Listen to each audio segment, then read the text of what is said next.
Assalamualaikum warahmatullahi wabarakatuh. Silakan duduk. Terima kasih Ananda, siapa namanya terusnya?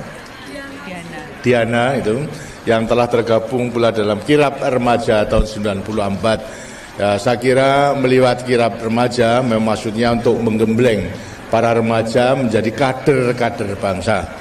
Sekarang itu dilakukan agar supaya para kirab remaja, anggota kirab remaja menjadi kader-kader yang bisa turut mempersatukan bangsanya. Daripada tiap-tiap provinsi kalau tidak salah ditunjuk 28 orang. Kemudian satu dikirim ke seluruh provinsi untuk mengikuti keadaan selama kirab remaja. Yang satu menjadi tuan rumah. Kemudian setelah selesai kembali. Apa itu artinya? Artinya ada tiap provinsi mempunyai mata telinga untuk mengetahui seluruh wilayah Indonesia daripada masing-masing orang ini. Kalau ini kemudian lantas berkumpul, lantas mengadakan diskusi, apa pengalamannya, apa yang disaksikan kebudayaan maupun juga kekuatan daripada masing-masing provinsi yang kemudian dianalisa, lantas akan bisa menemukan pula cara-cara yang terbaik untuk lebih menyempurnakan. Inilah akan merupakan modal yang baik dalam mempersiapkan diri sebagai kader-kader bangsa. Karena yang penting pertama akan timbul daripada jiwa kepahlawannya kalau mencintai tanah airnya.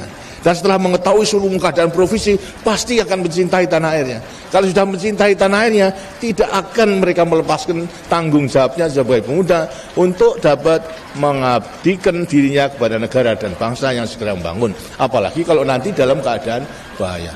Lebih-lebih dalam menghadapi globalisasi yang sekarang kita akan melakukan liberalisasi daripada perdagangan bebas untuk negara-negara berkembang tahun 2020, berarti 25 tahun lagi. Anak-anak yang nanti umur tahun 2020 berarti 25 tahun, berarti anak-anak remaja sekarang. Mungkin anak-anak pelajar sekarang.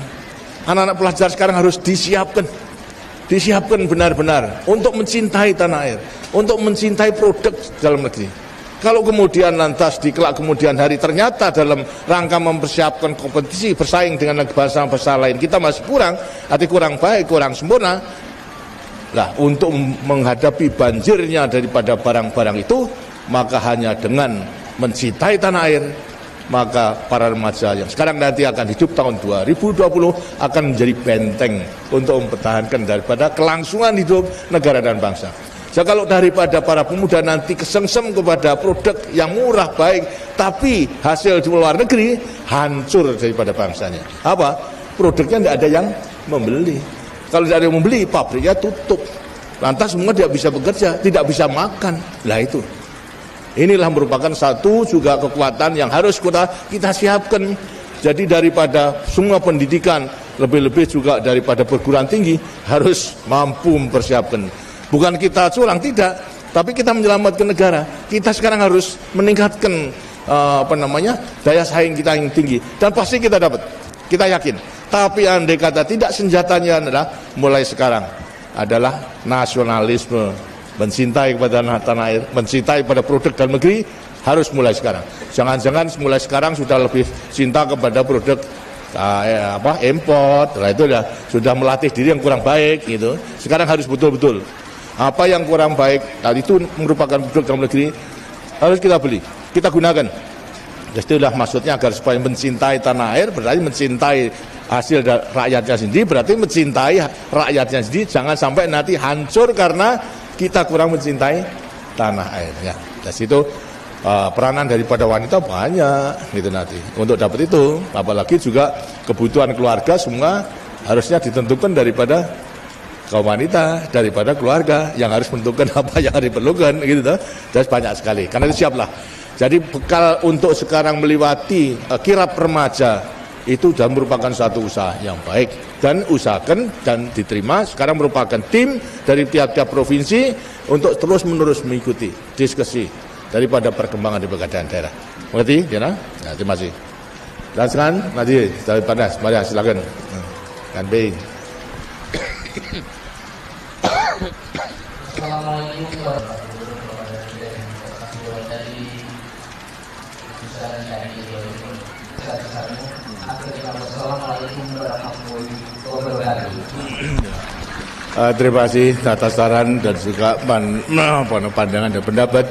Sungguh merupakan suatu saran yang baik, terutama mengenai pembangunan desa, agar supaya daripada desa yang masih tertinggal dan juga daripada rakyat yang masih hidup di bawah garis kemiskinan itu bisa teratas. Sebetulnya mengenai soal pembangunan desa itu bukan hal yang baru, itu daripada pelaksanaan trilogi pembangunan, ialah stabilitas nasional, pertumbuhan dan pemerataan.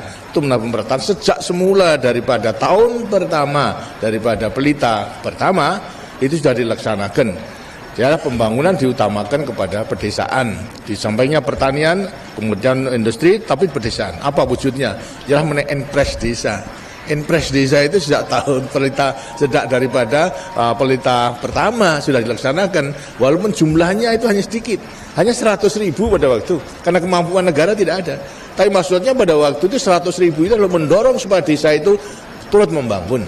Tidak, jangan sampai ada satu desa pun yang tidak turut membangun dengan dorongan daripada Enpres desa dengan 100.000. Sekarang sudah menjadi 6 juta dari tiap-tiap desa. Itu juga sebagai dorongan. Ternyata desa yang baik itu adalah menggunakan potensi yang ada, bisa melipatkan 100.000 daripada Enpres desa itu, nilainya pembangunan karena segala sesuatu dilakukan oleh desa dan direncanakan, nilainya bisa 10 kali, 20 kali daripada desa tersebut. Ini yang kemudian menjadi desa yang maju.